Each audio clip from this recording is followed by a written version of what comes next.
I'm here with Dave Risch, head coach of the Cougar cross country teams.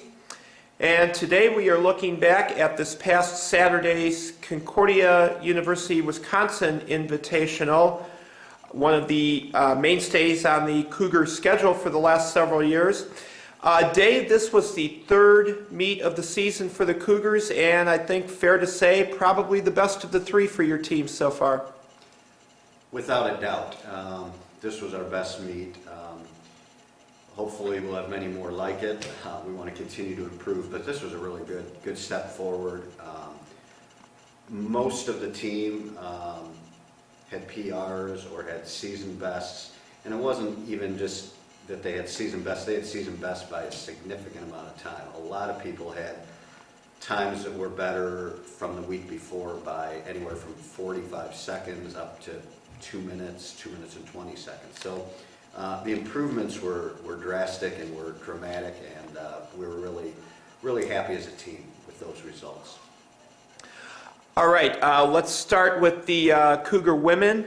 You were without your top runner this week, senior Kayla Konow, but that gave a couple of your younger and new to the team runners a big opportunity to step up, and they certainly did.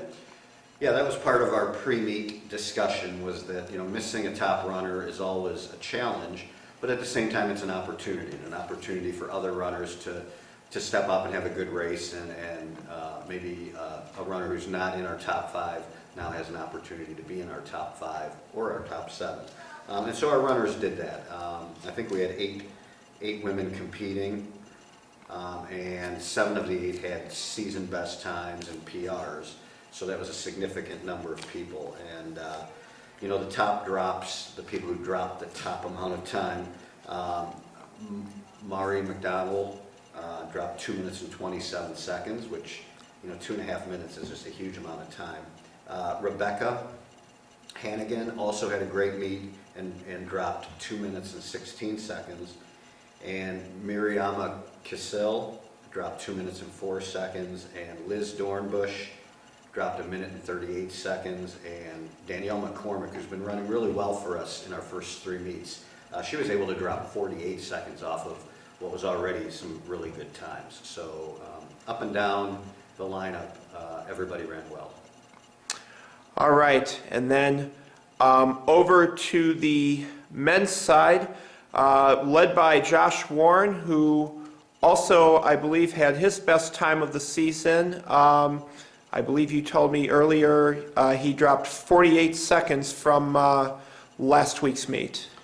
Yeah, actually he dropped 1 minute and 1 second. So that was a big drop, and he's been dropping about 1 minute from week to week, and is now getting into the sub-29 range. He had a 28:43, which is a good time for this time of the year, but really it's still a beginning point for him, and we would expect him to be down into the 27s and maybe beyond that further into the season. But, you know, it was a good move for him, a good moving point, and he looked good and looked strong, so it was a good race for him.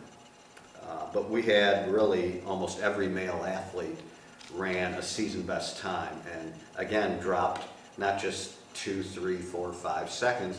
We had the majority of the team dropping between 50 seconds and up to 2 minutes and 10 seconds. So that's a huge amount of drop. That's like dropping 30 seconds per mile, which is unreal, really. Dave, with so many optimal performances this week, how much of that is can be attributed to something like the runners just getting more used to their weekly routines and practice? Yeah, there's a lot of factors. Certainly one of them is the growth. It's one of the things that we focus on as coaches, is an athlete growing, and about the 3rd, 4th, and 5th weeks you should begin to see some improvement before they sort of level off a little bit, and then they drop more towards the end of the season again. And so we can attribute it a little bit to that and getting used to the routines and the training, the collegiate training. You can attribute it to what was a good course. It was not short, but it was just a good course to run on, and the weather conditions were ideal as well. And so that helps when you're used to running when temperatures are in the 80s and there's humidity. and now all of a sudden it's 55 degrees and no humidity. That's going to make a big difference on the times too, and we saw that. So there were a lot of factors, but really one of the big factors I like to think of is just the hard work of the athlete and the perseverance and sticking with the training and the game plan and believing in what we're doing with them. Those things are going to show themselves in race situations. Okay, now Dave, a little variation to the routine. Your team will be off this coming weekend. Your next meet will actually be the College of DuPage meet on Friday the 26th. How do you handle having the extra time now before that next meet, and how much will your normal practice routine this week differ than what it usually might if you had a meet this weekend? Yeah, there are some changes. Some of the workouts are done on different days with the added rest. It's nice to have that break from competition because it allows us to train through that a little bit, and so we're not worried so much about a meet on a Friday or Saturday. We can just kind of plan the 2 weeks without thinking about competition. So it kind of helps us in the training routine a little bit.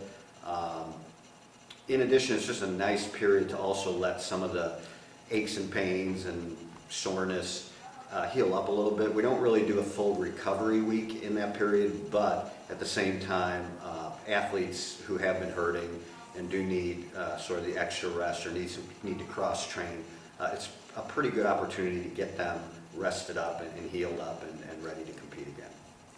Okay. Dave, thank you for your time this afternoon.